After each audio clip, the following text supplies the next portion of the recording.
On Sunday morning, Fran and I joined Mayor Nan Whaley, her husband Sam, Lieutenant Mac Dickey, the Dayton Police Department, to tour the Oregon District where the shooting took place.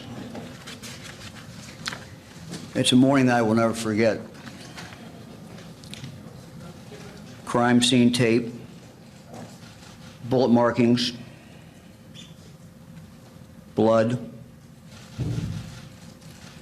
and probably the most poignant thing was a vendor's cart with food still on it, where he had been shot down. 9 people went out on that beautiful Saturday evening, early Sunday morning. 9 people who did not come home. They left their families, they left their friends grieving a loss that is really impossible to comprehend. That night, Sunday night, Fran and I went back to the Oregon District in Dayton to attend a prayer vigil. It was a beautiful, peaceful night, just as it had been the night before. A great Ohio summer night. As Fran and I climbed up to the platform and we looked out, it was amazing the number of people who were there. As far as we could see, there were people, literally, down the street. A testament to the resiliency of Dayton and of the great Miami Valley. Some in the crowd were angry. In fact, I'm sure everybody was angry, because I tell you, Fran and I were angry, and we are angry. And they should be angry. I understand that anger. For it's impossible to make sense out of what is senseless. Some chanted, "Do something." And they were absolutely right. We must do something. And that is exactly what we are going to do. Today I'm announcing the following initiatives, the following actions. Number 1, safety protection orders. We have to empower people to get help for family or loved ones who may be a danger to themselves or a danger to others. People who have mental health challenges, alcohol or drug problems, have violent tendencies, and have access to firearms. Deadly combination. Police and sheriff's deputies also need to be able to activate the criminal justice system when they find an individual in that situation. When they find someone who is in danger, who is a danger to themselves, or who is a danger to others, and has access to a gun. That's why today I'm asking the legislature to pass a law to allow courts to issue safety protection orders. Now I'm going to explain this in detail, because details are important. These orders, which would be granted upon clear and convincing evidence, would allow the removal of firearms from potentially dangerous individuals and get them the mental health treatment that they need, get them whatever help that they need. Individuals could be subject to a safety protection order if they present an imminent risk of injury to themselves. Suicide, for example. Or they present that risk to another person because of mental health issues, because of drug dependency, chronic alcoholism, or other serious conditions. These concerns, of course, must, our Constitution demands it, be balanced against the individual's right to keep and bear arms and their due process rights. My proposal will allow the state of Ohio to file for temporary orders. A hearing under my proposal, this ultimately will be up to the General Assembly.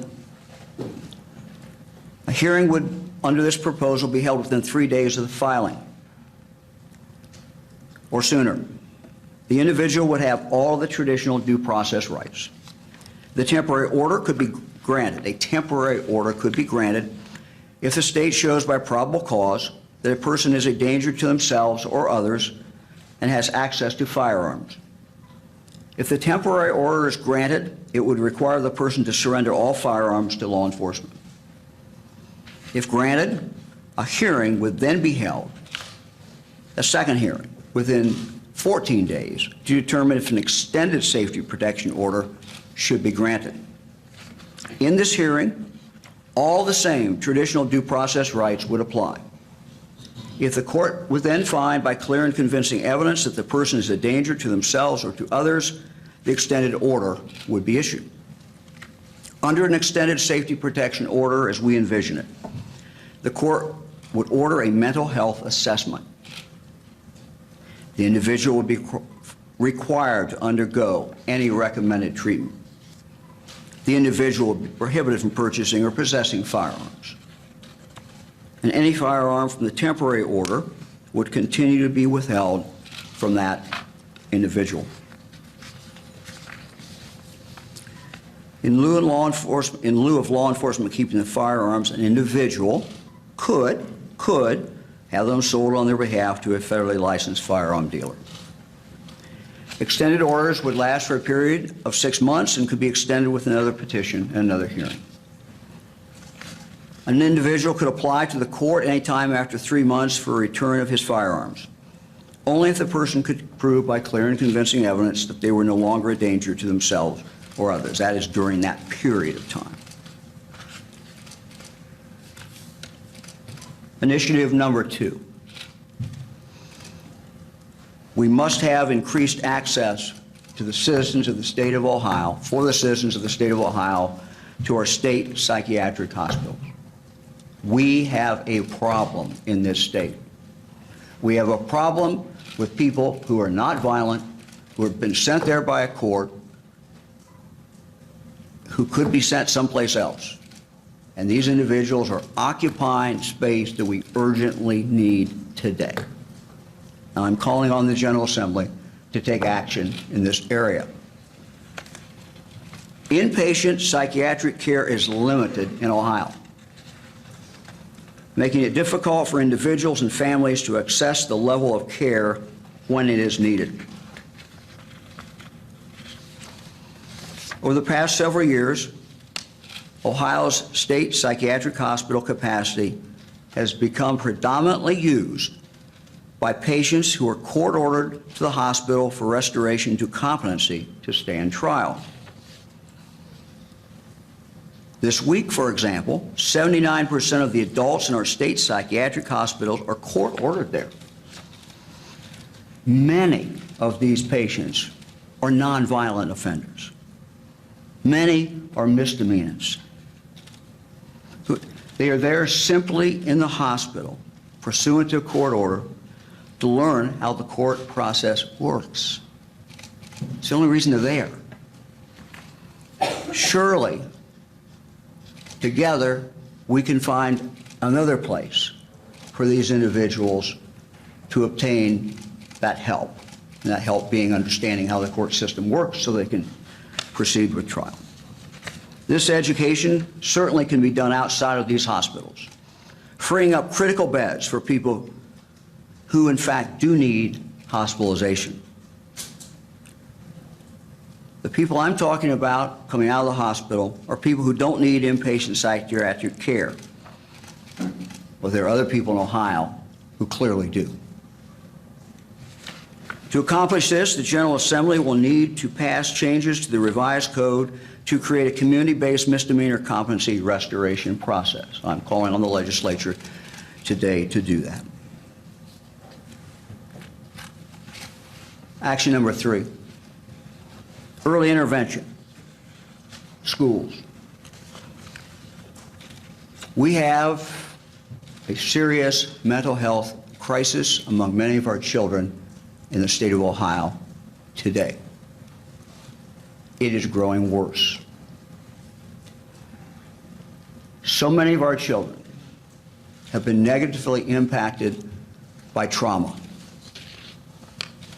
The trauma can take many forms. It can be living with an addicted parent.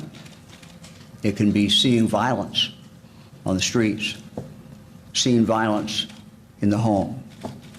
It can be all the problems that come from horrible poverty. The result is that the suicide rate among our young people today breaks your heart. It just breaks your heart. All the facts of the Dayton tragedy are not yet known, and they will be coming out in the days and weeks ahead. But it is clear that the assailant, while in high school, clearly exhibited antisocial behaviors that should have alerted anyone who knew about them that there was a problem, a serious problem with this high school student. I'm told by the specialists that half of mental health conditions problems start by the age of 14, half, and 75% are identified by age 24. Providing early intervention helps young people recover more quickly and have better outcomes with their education. It helps them build positive relationships with family and friends, and it helps them have healthier lives throughout adulthood. As part of the budget that has been approved by the General Assembly, and I know Senate President Larry Obhoff was here, I was told a moment ago. Thank you, Senator, for joining us. Appreciate it very much. I talked to the Speaker yesterday as well and the two minority leaders about what I was going to present. And I want to thank the General Assembly. Under this budget, we are investing $675 million for what we are calling wraparound services.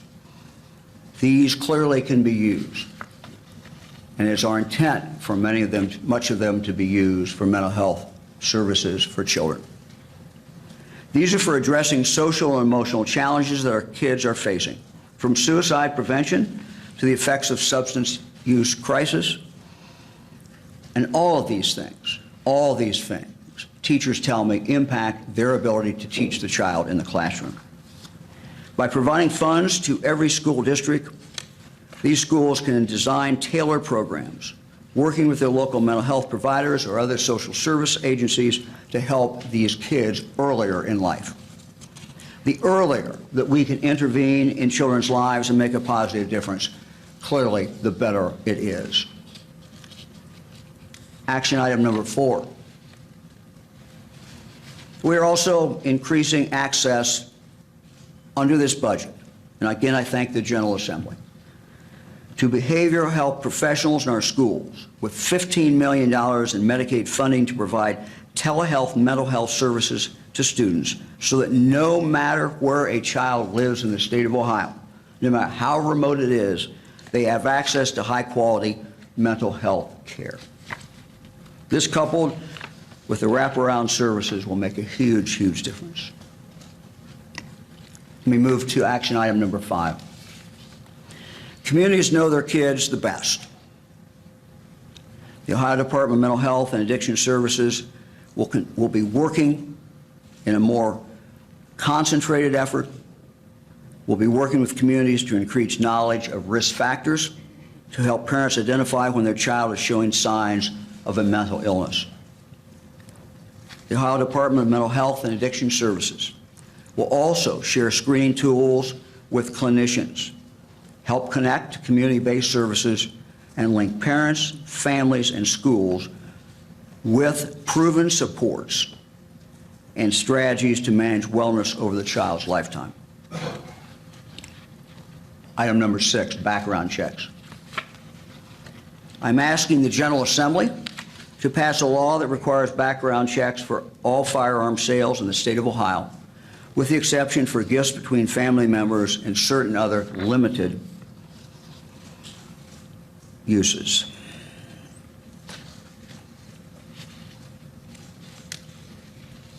Number 7, an unbelievably high number of Ohio citizens are being killed as a result of chronic gun violence in the streets and in neighborhoods of our cities. Mayor, thank you for being here. Columbus Mayor Gunther, who talked about last night. Why we mourn those who were killed in Dayton. We should not forget the other Ohio citizens, our brothers and sisters. That includes many times children who are innocent victims of random violence and not so random violence. We cannot forget those individuals who are dying every day in our cities and across our state. We have to deal with those individuals who are inflicting that violence. Law enforcement officers have told me for years that the majority of violence in a community is being perpetuated by a relatively small number of individuals. We did a study a few years ago which absolutely confirmed that, going back to 1977. The vast majority of criminals in this state do not commit violent crime.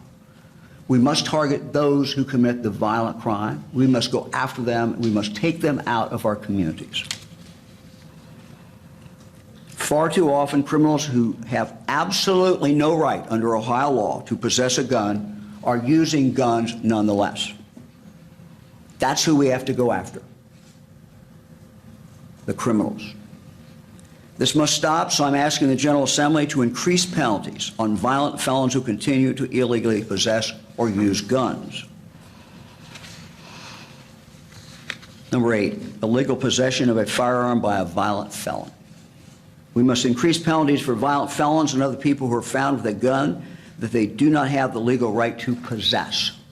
The crime of having weapons while under a disability, which is what it's called, is currently a third-degree felony punishable by a maximum of 3 years in prison.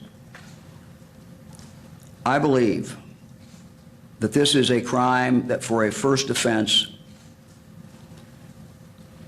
should be a second-degree felony punishable by 2 to 8 years in prison, and for a subsequent offense should be a first-degree felony, which is 3 to 11 years.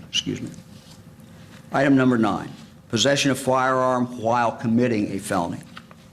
We should increase penalties for people who commit felonies with a firearm or who possess a firearm while committing a felony. Current law allows for an additional penalty of 1 year when a person possesses a firearm while committing a felony. This should be increased to a mandatory additional 1 to 3 years. Item 10, using or brandishing a firearm while committing a felony. We must increase penalties for using or brandishing a weapon when committing a felony.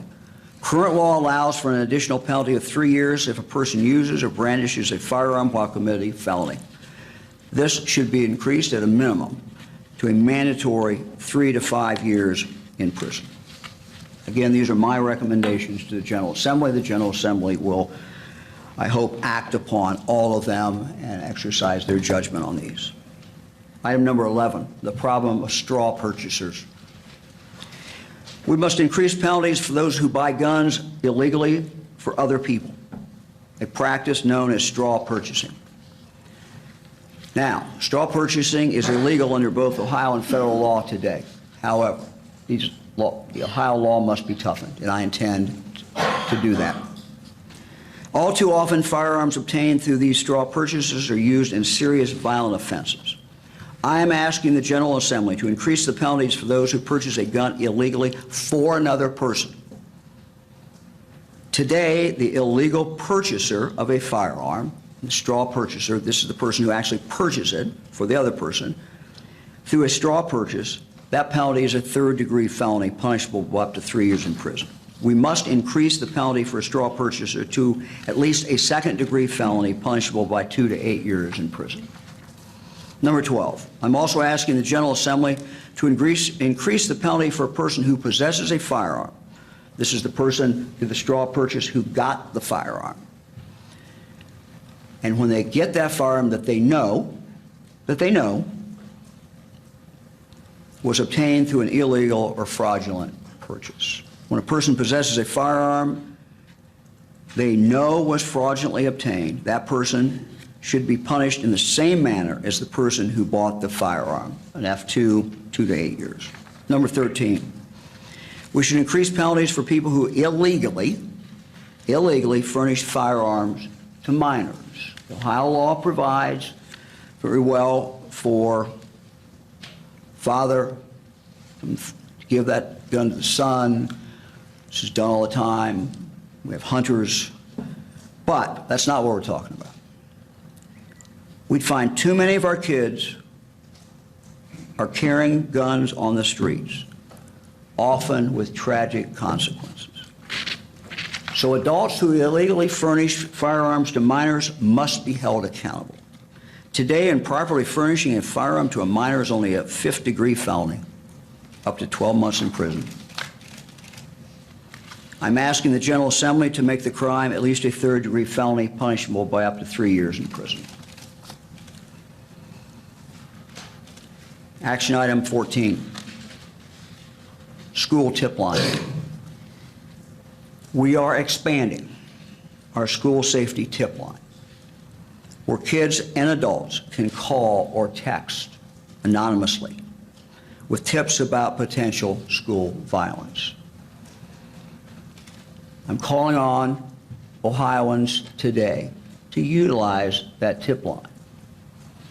The number is 844-723-3764. 844-723-3764. We will have that on our website. Tom, it'll be on the public safety website, I believe, as well, and again, we're asking for people to step up. You see something, when you hear something, do something. And we want to make sure people understand that they have the ability to make that call. They can certainly always call their local police, they can call their local sheriff, call somebody. So we're expanding that school safety tip line. Let me talk about the world of social media. While each one of the mass shooting tragedies in this country is the same, but it's also different. And the lessons that we learn from one should be applied, and it should be cumulative to the lessons we learn from all. But one of the things that we have seen is that time after time, the assailant, when you go back, you see on social media, the signs were there. They were there. We should have caught them. In the 24/7 world of social media, threats can and do arise at any time. Our hub, is what it's called, at the Ohio Department of Public Safety, is expanding. I told them to expand their ability to monitor and track potential threats on social media and to share that information with local law enforcement and with schools. We now have the ability through software to target specific phrases, specific words. This is not that we're monitoring everybody's social media, but we're looking for that sign from that violent offender that might save a life or 10 lives. We will be in touch when we find things with the local schools and local law enforcement partners.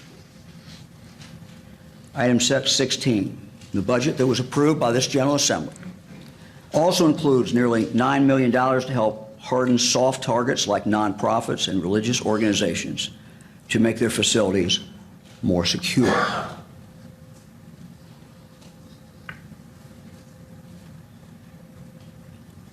We are seeing too much hate, and we're seeing hate targeted at religious groups, and that is wrong.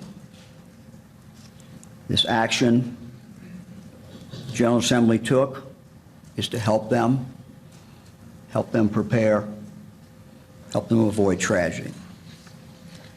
Item 17, working closely with Sandy Hook Promise, Ohio schools are now implementing Know the Signs Safety Assessment Intervention Program across the state. The Know the Signs Safety Assessment Intervention Program. This program equips school staff with knowledge and skills to identify potential threats of violent action and to take steps to intervene. Currently, there are 23 training dates already scheduled. Again, I would appeal to our schools who have not had that training. Go out, take advantage of that. Take advantage of that training. I know also that the Attorney General has additional training in other areas that could be helpful for schools. Our state is heartbroken. The fabric of our society has been torn. We are shrouded in deep sadness at the needless loss of lives that occurred in Dayton.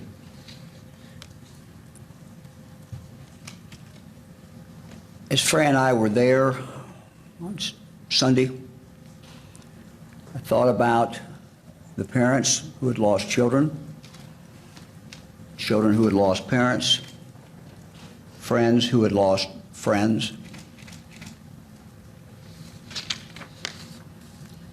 Now more than ever, we need to come together. We must come together as the much larger Ohio family. Because when one family grieves, all of us grieve. We have an obligation to each other. We have an obligation to include, not exclude people. We have an obligation to help others. We have an obligation to look out for each other. If someone is showing signs of struggle, problem, we must help, and we must not turn away. There is a saying that, and I quote, tragedy should be utilized as a source of strength. And, quote, no matter what sort of difficulties or how painful the experience is, if we lose hope, that's a real disaster. End of quote. So now's our time to be strong. Now's our time as a state to come together. Democrats, Republicans, liberals, conservatives, everybody come together. And I'm calling on everyone to do that. Look, we might have some differences.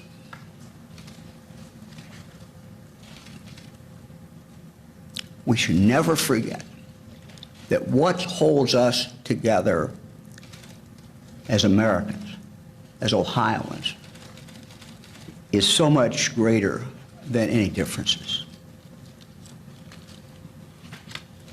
Look, we can do this. We can do the things that I outlined today. We will do them. We can do meaningful things to protect lives. It won't be easy, and although it is dark now, the sun will shine again. As we find the grace and the glory in each new sunrise and the hope of each new day. I believe in this state. I believe in its people. We can come together. We can come together to do these things to save lives.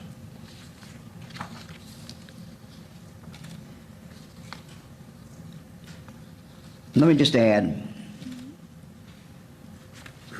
there's no magic about these proposals. there's no guarantees in life. If we do these, they're going to be violent someplace in the country. Well, we know there's going to be some violence. It's the world we live in. We understand. But I can tell you this. If we do these things, it will matter. If we do these things, it will make us safer. Each one of these by themselves is not going to solve all the problems. But I believe in my heart that each and every one of them will help. Each and every one of them will lessen the chance of violence. Each and every one of them will make this a better state and make this a stronger state.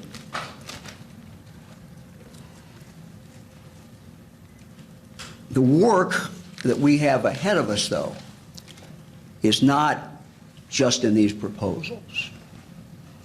And if you look at these proposals, quite frankly, particularly in the area of mental health, where we have a crisis, it's going to be the day-to-day slog, the day-to-day work that is going to make the difference. It's the blocking and the tackling. I'm not the football player John is, but you got to do it every single day. But I can tell you, if we're committed to do this, we can do it. If we're committed to making sure young kids have more access to mental health, if we're committed to reducing the trauma that they experience, we can make a big, big difference. Let me say something to my home, the Miami Valley, and to the specifically to the people in Dayton. We will spend the next few days burying the dead. We will spend the next few days hoping and helping that those who have been injured, helping them recover, praying for them.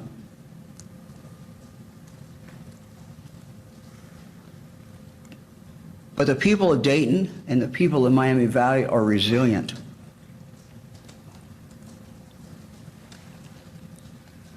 If anybody has a doubt about that, they should have been there Sunday night, where as far as you could see, there were people. People holding up candles, people going to the scene of the crime and saying, we will not be intimidated. Dayton is a great city. It's a city, as we all know, with a great history. It's a city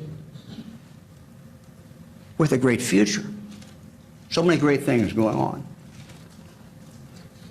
The mayor and I have talked about this a lot.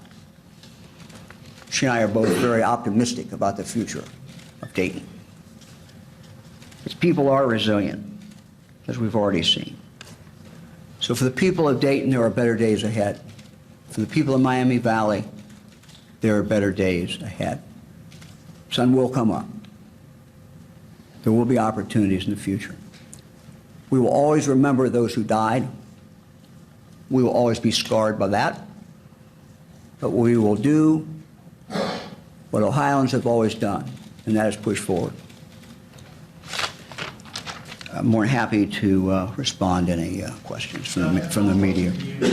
Unveiling this package of proposals, absent this year, yeah. Well, the things that I've just outlined, they were all in some process. But look, we're all human. Tragedy focuses you, and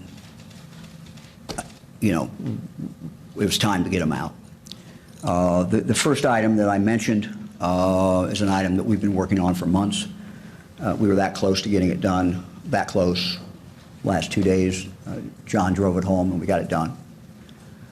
So, you know, it's what I hope you know, what you hope comes out of this is a renewed energy, a renewed sense that we need to tackle these problems.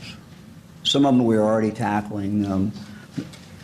This gives us a harder push, all of us, I think, all of us know how to do these things. How are your safety protection order proposal different from what John Casey proposed last year, and why do you think it's more likely to get done? I can't tell you exactly what was in the governor's proposal, Governor Kasich's proposal. I will tell you that, and I'm going to let John answer this in a moment, but we were very careful to try to do something that would matter and that would work, but at the same time something that clearly protected due process and guaranteed those individuals due process. Let me just add one more thing before I turn to John. One of the things, in answer to the previous question, that I hope comes out of this is once this is passed by the General Assembly, people know about it and use it. Each one of us, I think, certainly anybody who's been as close as I have to law enforcement, can come up with examples of where we had someone who everybody in the town knew had a problem. I can think of one guy who had, and I won't say where it was, but he had long-term mental health problems everybody knew about. He was an alcoholic, and he had an arsenal of guns. And everybody sort of knew the day was coming. But nothing, for whatever different reasons, nothing got done. So what I hope comes out of this, not only that we pass the law, but that people understand that it can be activated. Now, due process is there. And John, you want to say anything? Trying to address the specific question, what was different, is that we sat down with the Second Amendment community. They are here today. We invited them to be here and to be part of that process. Their major concern was, is there due process under the law? And in this provision, we provide due process under the law. If somebody is an immediate threat, the police can remove them. That exists in our current law. But then there will be a due process through the court system that will then give the ability for any weapons that the individual has to be taken by police. But it won't just happen at the police's discretion. It will happen at the order of a judge. That was the primary difference and the sticking point on these issues. And instead, so we brought people to the table to have the discussion, to work it through. There will certainly be discussion about it as it goes through the process, but that's the primary difference between what was referred to as a red flag law and what we are referring to, which is different than that, is a safety protection order, which provides for that due process. And look, let me just also emphasize, excuse me, but let me just also emphasize, when we say safety protection order, we kind of wrestle with what to call it. The idea is that you're going to eliminate some suicides by doing this. I mean, you're going to help. So it's the public, and it's also the individual. Sometimes these people are their own worst enemy, and it's just the way it is. So you're going to save some lives there. You can save some lives out in the community. Who else? Lieutenant Governor, can you walk through specific step-by-step process by which Okay. safety protection? Let me just, okay, this is in our prepared statement. It's what I read. That is the exact process. It is a two-step process, but every stage there is protection. And I think it's literally, we can get you my statement. It is there. I mean, it is a process that is activated. It's a process that is activated initially by a family member or by the police. And I think that's what, so if you have somebody else out in the community who is seeing this, they can go to the police and report that. Then you start through the process. And there is basically what I would call a temporary order, that hearing is from 3 days, and then you flip right over into a more permanent order. But in both of those, due process has to take place. All the due process, right across examine, all of those things. So you got to get service on the person. In other words, you have to notify them, They have to have the opportunity to come to court. So it's all the procedures that we are so used to in our criminal justice system and that you know so well. So you're saying that the 3-day period after the judge signs the order, the temporary No. order, they will get No. to keep their guns for that time? No. We hope that judges will put this on a rocket docket and will deal with it and get the people in and serve them, get them served, make sure they have their due process and get them in there. What we are saying, we hope it happens much sooner. What we're saying is the judge would have 3 days to do this, that first hearing. We would then say after that order, and there's a different standard of proof there, then you would flip over into the permanent hearing, which would have to be within 14 days. Can I add a Yeah, John wants to I add want something. to add a practical issue so that you understand, because I spoke with law enforcement about this. I spoke with people from the Second Amendment community. We tried to thread the needle on everybody's concerns. But if somebody is an immediate threat, taking their guns does not remove that threat. You need to remove the person from the situation and then go through the due process to take the weapons away if the judge so orders. Because there are many other ways to commit violence other than with guns. And so if a person is an immediate threat, we need to remove them and either pink slip them and put them in a mental health facility or put them in jail so that this process can take place. It's not seizing somebody's property without due process. That was the stick, that was the issue that couldn't get resolved in the past. We've worked with voices across the broad array of concern, and we believe we have those sorted out. And this is heavy. John makes a very good point. What we presented to the General Assembly is heavy on helping that person. Now, it's not punitive. We want to protect them from themselves. We want to protect them from hurting somebody else. But if you look at that proposal, it calls for help going directly to that individual. And that's what, it's very heavy on that. And we believe, unlike in the past when it failed, that we brought people together and this can pass and become law and begin to be implemented sooner rather than having the old fights that ended up in inaction. Governor, the Dayton killer had a 100-shot, double-barrel, extended magazine, 41 shots, apparently fired in 26 seconds. Was any consideration given to limiting the capacity of magazines? Look, there are a lot of issues that we could talk about. There are a lot of issues that, quite candidly, if you're serious about getting results, I'm kind of a results-oriented guy, some of these things have to be done at the federal level. John, you want to add anything to that? No, I think that's sufficient. Governor, Wait a minute. the people of Toledo all throughout the state want to know, why does it take a tragedy to get pen to paper, to get this in front of the legislator, to get people actually vote? Look, as I indicated, there are, a lot of this was in the works. In fact, all of it, I think. There may not be some exceptions, but I'm not aware of anything that was not already in the works.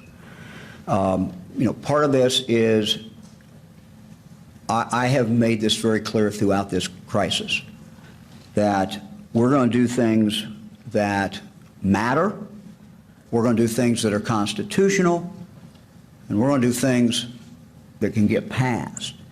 So making sure something can get passed is a key. You'll find, after 4 years or 8 years with me, I'm bottom line, results-oriented. I don't do a whole lot of things just to be doing them. So our job is to get results. Our job is to get something passed. And so getting it in the proper form, for example, our item number 1, which you're just talking about, we needed to make sure that we had the buy-in, that we had the assistance from the Second Amendment community. Because if we presented that bill to this General Assembly without that, the bill would go nowhere. So what I owe the people of the state is results. I don't owe them rhetoric. Rhetoric's fine. Sometimes there's occasion for it. But what they want, and what I've heard year after year from the people of Ohio, is fix the problems, help us make things better. That's what this proposal does. But as far as the timing of all of those, that's why we're trying to get these things in a way that we can get them passed by the General Assembly. Governor, what conversations have you had with the legislative leaders who would Yeah. suggest they will? I have talked with all 4 legislative leaders. I had those conversations yesterday. I have said to them, we will get you copies of it. I tried to outline in broad brush strokes what we were going to do. I also said to them, I fully understand that the General Assembly will do what the General Assembly does, which is hold hearings and look at these things. But these are all things that I believe can pass. These are all things that we can get done. These are all things that will make a difference. These are all things that are constitutional. And it was great, that Larry Obhoff, that was a great sign that Senator Yeah. Obhoff, I know he had to go, but he was here, and that's a big sign. And I talked to all 4 of the leaders. So. Governor, can you talk more about what social media monitoring by the state is like now compared to what you were calling for? We started this, Tom, can you come up, Tom Stickler, because I want to get the chronology correct. This is not brand new, but it's going up like that. So you want to talk about, when I was Attorney General, we started talking about it. Yeah, we did. Thank you. Tom Stickrat, Director of Public Safety, and we did start talking about this with Attorney General Dewine and working on some of these things at the Bureau of Criminal Investigation. I would say the difference is we're now being proactive rather than reactive. We've probably historically been reactive with social media. After an event, we go back and take a look at what we can find out. What we're trying to do now is be more on the front end, the prevention side of it. Again, not the NSA looking at every social media, but looking at those keywords and phrases, using software, technologies, and trained staff to be on the front end of these situations. So to be clear, if I'm sending a Facebook message and it has one of these keywords, will it come up? Will there be a signal by the state that is picked up? There could be, yes. And look, this is, anybody can do this. So, we worry about, correctly, worrying about the government, state doing it. But when someone puts that out, and what we're seeing time after time after time is there were warnings. With this, you see social, almost in every case you're seeing warnings on the internet, something they're putting up, posting. When you drill down it, you see him go back to this young man. It's usually a young man. You see what he was saying in high school. You see social alienation. You see writing things. I mean, there was one case a few years ago, tragic case, where, a person in high school, I believe it was high school, had written "someone must die" on the top of their page. Well, teacher said, well, that's not good. But look, these are signs, and this is, we need to look at this as a package. We need to look at all the different things, because part of this, as I pointed out, we had already started down this pathway. The $675 million, when we asked this legislature to give us wraparound services, it was in direct result of what we have been seeing time and time again, that we're having children traumatized and they're having mental health problems, and we've got to deal with those mental health problems. So a lot of this was moving forward, but you have to look at it, I think, holistically in how we help kids every single day. In some cases, we're going to be able to identify a kid who's suicidal.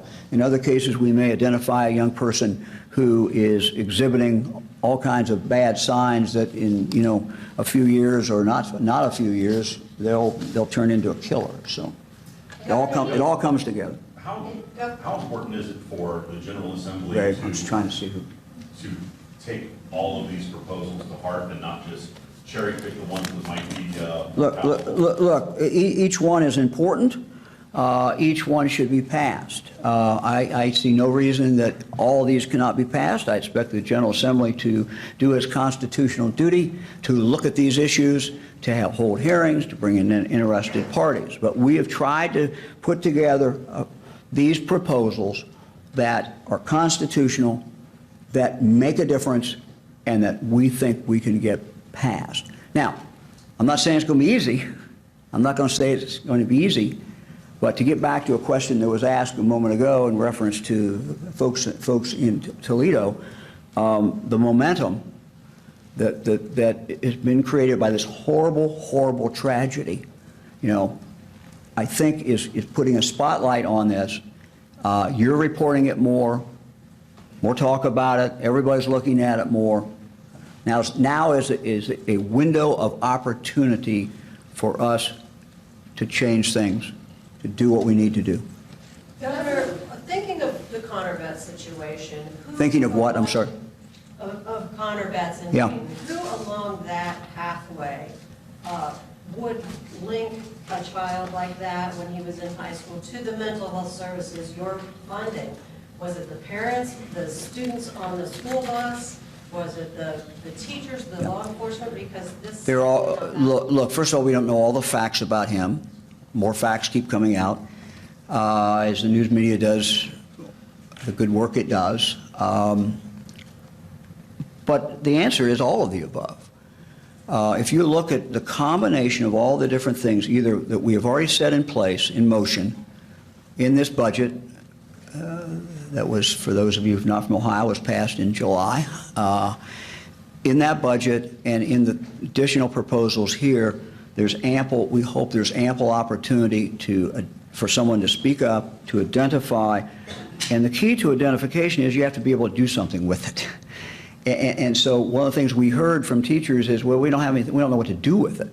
Or, you know, we need to be tied into the social services. So if you look at where our thoughts are, and again, I've gotten some questions from superintendents about, well, where is this $675 million over 2 years supposed to be spent? What can we spend it on in regard to the wraparound services? The answer is, this is something you can spend it on.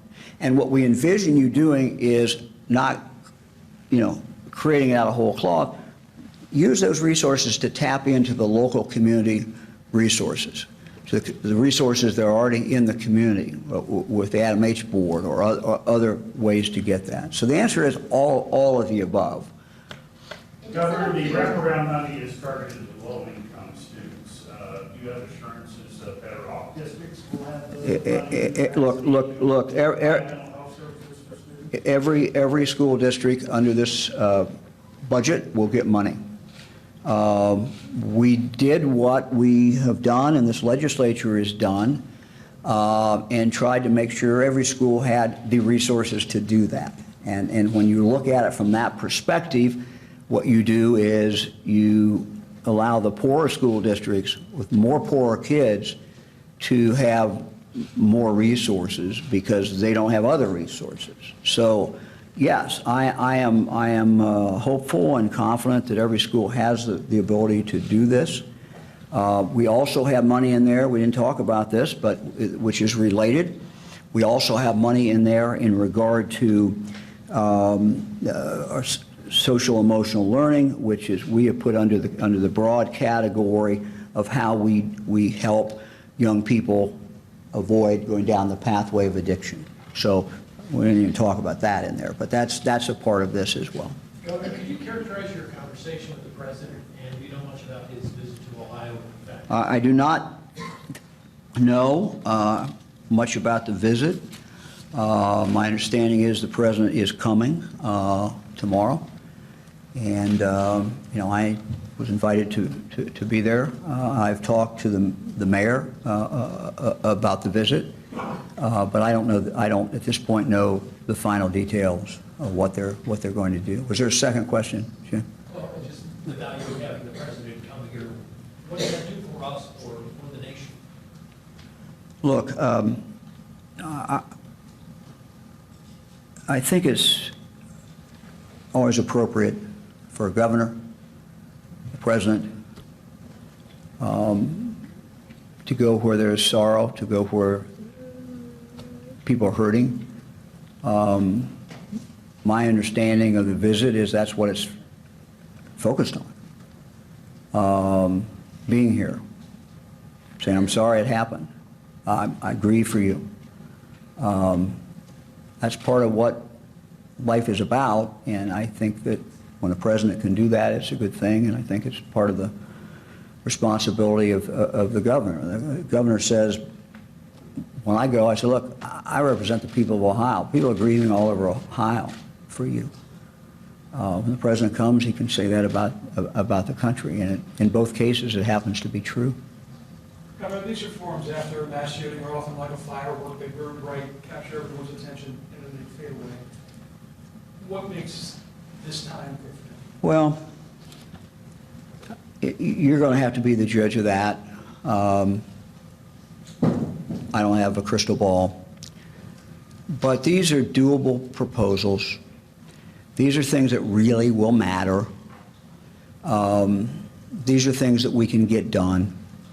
Not saying it's easy to get it done, but we look at results, and what matters is results. And can we do things that will make a difference, that will make our children safer, our communities safer, our friends safer, our families safer?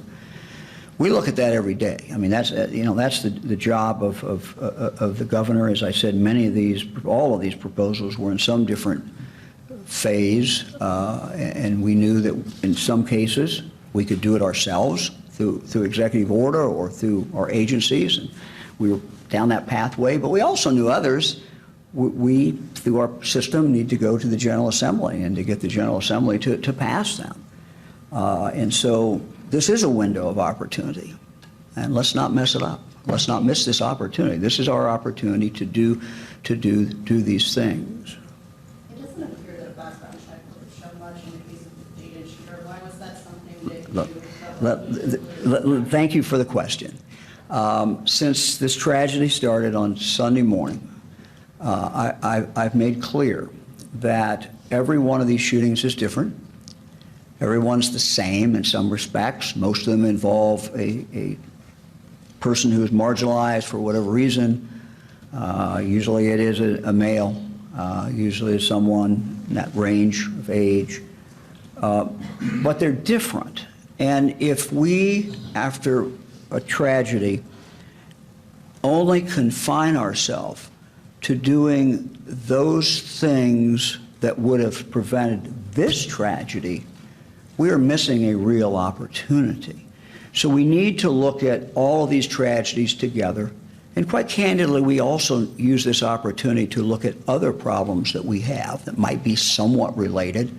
For example, you'll see in here proposals that I thought about a long time, and I tried to get passed when I was the Attorney General, and we didn't really get much passed. And we've been preparing to take to the General Assembly, having to do with violent people out on the streets and targeting repeat and violent offenders. So we have an obligation to use this as an opportunity to pass things and get things done that are going to save lives. What all of these have in common is I am convinced their implementation will save lives. No magic about any of this. I can't guarantee we won't have other tragedies, but what we have to do is to continue to chip away at this, and we have to continue to do things that make a difference and that matter. So we look at this not confined. If we only confine ourselves to the facts of this case, we will come up with a very limited answer to our bigger problems. Yeah, John. Let John go ahead. On the whole package as it relates to guns, the difference is that we focused on keeping guns away from people who shouldn't have them, either for mental health reasons or because they've broken the law and can't legally possess firearms. And we did all that without infringing on the rights of law-abiding citizens. That's why we work with the Second Amendment community. That's why we've asked them to be here today, because it's going to take all of us to get this done. And we can't finger point and we can't draw lines in the sand. We have to bring everybody together to do it. We have to listen to the details, and we have to work together to get this accomplished, and I believe we can. And what the governor outlined today is that we're not just focused on one issue. We're broadening the conversation about a lot of the brokenness that's out there in our world today, on the mental health front, on the opioid front and the addiction front that he has been such a great champion of. Suicides. All of these things will, as a package, play a part of helping to save lives for people all across the landscape of Ohio. And let me just add one other thing, kind of as a PS. My friends in the mental health community, I think, would want me to point out the obvious.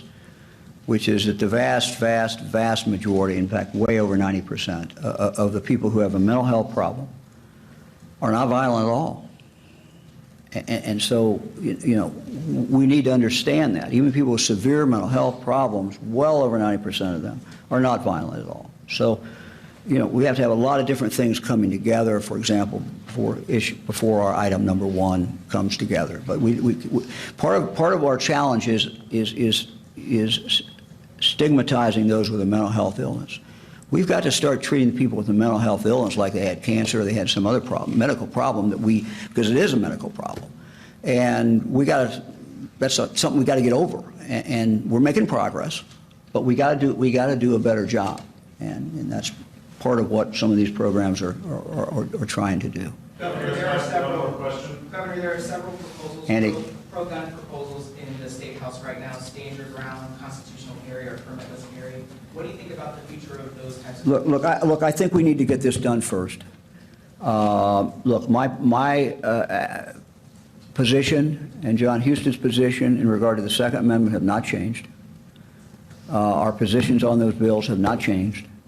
But we need to do this because we need to assure people that these specific actions are being taken. Thank you all very much.